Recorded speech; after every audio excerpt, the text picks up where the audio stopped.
Hello everyone, welcome back to this channel. तो guys, आज हम बात करेंगे सीमांत उत्पाद औसत उत्पाद में क्या संबंध है।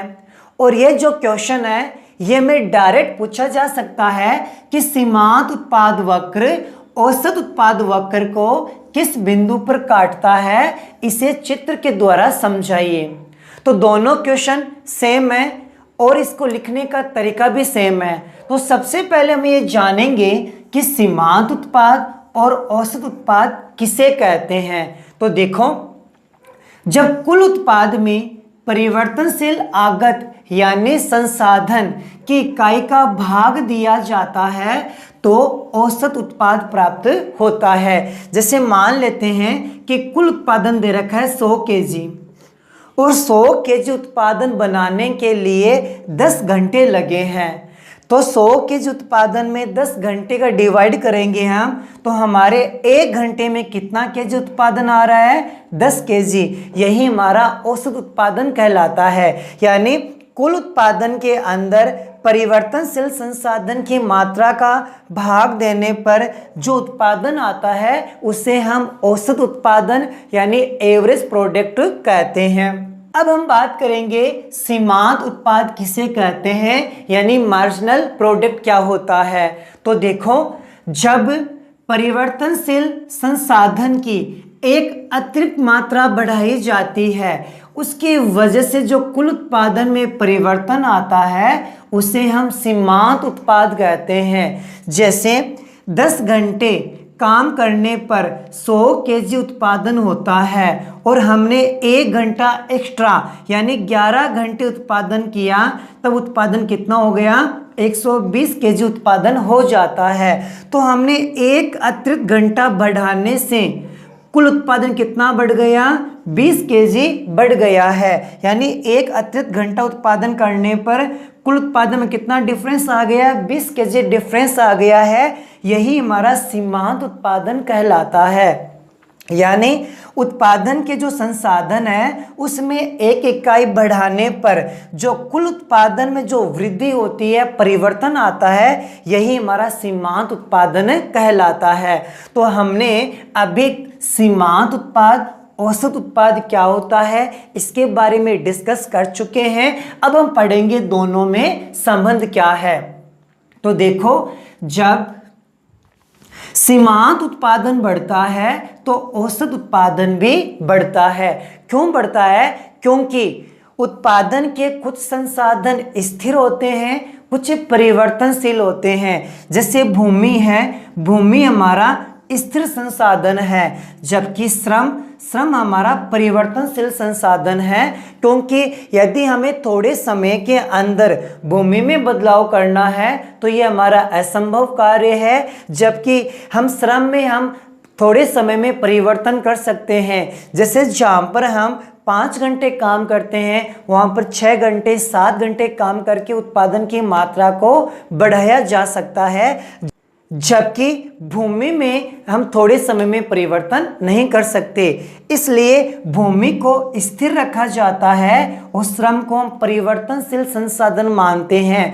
इसलिए यदि श्रम की मात्रा कंटिन्यू बढ़ाई जाए और भूमि की मात्रा कंटिन्यू स्थिर रखा जाए तो प्रारंभ के अंदर भूमि का आकार बड़ा होता है, इसलिए कुल उत्पादन भी बढ़ता है। जब कुल उत्पादन बढ़ता है तो हमारा जो औसत उत्पाद भी बढ़ेगा, औसत उत्पाद बढ़ेगा तो हमारा सीमांत उत्पाद भी बढ़ेगा। लेकिन औसत उत्पादन की तुलना में सीमांत उत्पाद हमारा तीव्र गति से बढ़ता है।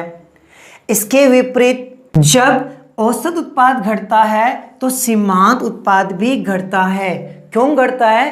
क्योंकि जब भूमि को स्थिर रखा जाता है, कंटिन्यू श्रमिक की संख्या बढ़ाई जाए या श्रम की संख्या बढ़ाई जाए, तो भूमि की उर्वरा शक्ति धीरे धीरे खत्म होने लग जाती है। तो एक समय ऐसा आता है यदि श्रम की कंटिन्यू मात्रा बढ़ाई जाए तो हमारा कुल उत्पादन घटने लगता है, क्योंकि भूमि की उर्वरा शक्ति खत्म होने लग जाती है, उसमें गिरावट आने लग जाती है। जब श्रम की मात्रा कंटिन्यू बढ़ाएंगे तो कुल उत्पादन में एक समय के बाद गिरावट आने लग जाती है।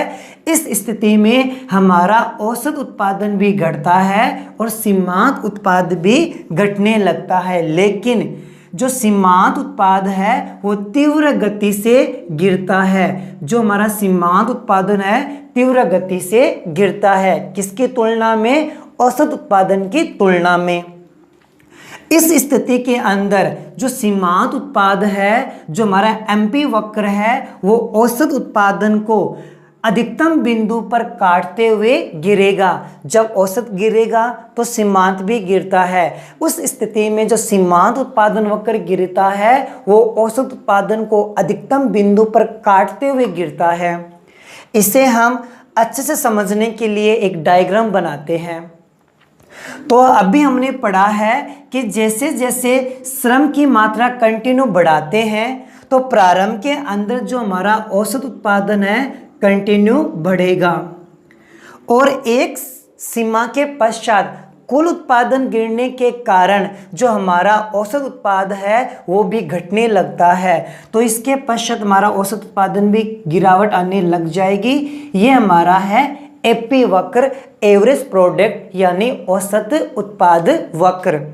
जैसे जैसे श्रम की मात्रा बढ़ाएंगे औसत उत्पादन प्रारंभ में बढ़ेगा। जब कुल उत्पादन गिरने लगता है तो हमारा औसत उत्पाद भी गिरने लगेगा। सेम कंडीशन हमारे सीमांत उत्पादन वक्र में होती है। जब औसत उत्पाद बढ़ेगा तो सीमांत बढ़ेगा, लेकिन सीमांत उत्पाद औसत की तुलना में तीव्र गति से बढ़ता है। तो हम क्या करेंगे, जब इसको हम वक्र बनाएंगे तो इसको हमेशा ऊपर रखेंगे। तीव्र गति से बढ़ रहा है तो ध्यान रखना है, अभी हमने यहाँ पर पढ़ा था जब औसत उत्पाद वक्र गिरता है तो सीमांत उत्पाद वक्र इसके अधिकतम बिंदु पर काटते हुए तीव्र गति से गिरता है।